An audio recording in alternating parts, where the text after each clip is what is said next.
উল্লাপাড়ায় নির্বাচনের রাত থেকেই বলা যায় ব্যাপক সহিংসতা পরিচালনা করছেন ধানের শীষের লোকেরা এবং এর পরিমাণ বেশ অনেক জায়গায় লোকদেরকে আহত করা হয়েছে, লোকদের বাড়িঘর ভাঙচুর করা হচ্ছে, দোকানপাট ভাঙচুর করা হচ্ছে, লুটপাট করা হচ্ছে।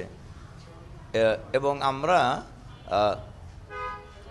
অভিযোগ কিন্তু নিয়মিতই কর্তৃপক্ষের কাছে, আইন শৃঙ্খলা বাহিনীর কাছে বলা হচ্ছে, কিন্তু তারা অলওয়েজ বলে যেতেছে যে আপনাদের লোকদেরকে শান্ত থাকেন।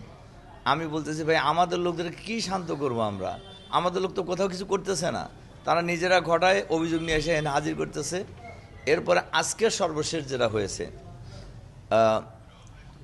কতিপয় সন্ত্রাসী নেতৃত্বে বিরাট 100-150 হুন্ডা নিয়ে তারা পুরো উপজেলায় তারা তাণ্ডব চালাইছে। প্রথমে গেছে তারা মনোহরা গ্রামে, দুর্গানগর ইউনিয়নের, সেখানে আমাদের লোকদের বাড়িঘরে তারা আক্রমণ করেছে। এরপরে তারা চলে গেছে বিভিন্ন জায়গায় মানে ত্রাস সৃষ্টি করে উধুনিয়া ইউনিয়নের আমাদের আমিরের বাড়িতে, যাকে অন্যায়ভাবে গতকাল গ্রেপ্তার করা হয়েছিল, আমির এবং সেক্রেটারিকে অন্যায়ভাবে গ্রেপ্তার করার পর আজকে তাকে গ্রেপ্তার করে জেলে পাঠানো হয়েছিল। এরপর আজকে তারা এই যে বিরাট হুন্ডার বহর নিয়ে তার বাড়িতে যে আক্রমণ করে, সে তো বাড়িতে ছিল না, সে তো জেলে ছিল। আজকেই সে জামিনে বের হয়েছে বিকালবেলা, কিন্তু তারা তার বাড়িতে গিয়ে ব্যাপকভাবে ভাঙচুর করে এবং মহিলাদের উপর, যেহেতু পুরুষ মানুষ ছিল না কেউ, মহিলাদের উপর বেদম মারপিট করে, নিষ্ঠুর মারপিট মহিলাদেরকে।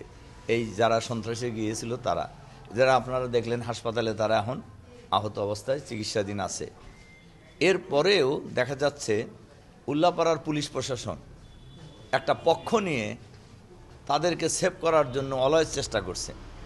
আমরা তাদেরকে বলার চেষ্টা করছি এবং আমরা আরেকটা জিনিস লক্ষ্য করছি যে এরা তাদের ঊর্ধ্বতন কর্তৃপক্ষকে এটা অবৈধ জানানোর চেষ্টা করতেছে যে এখানে জামাতের লোকেরা বাড়াবাড়ি করতেছে, অথচ আমি চ্যালেঞ্জ করছি জামাতের লোকেরা কোথাও সামান্যতম বাড়াবাড়ি করেনি, একতরফা চলতেছে, আর এই পুলিশ প্রশাসন এদেরকে সহযোগিতা করতেছে।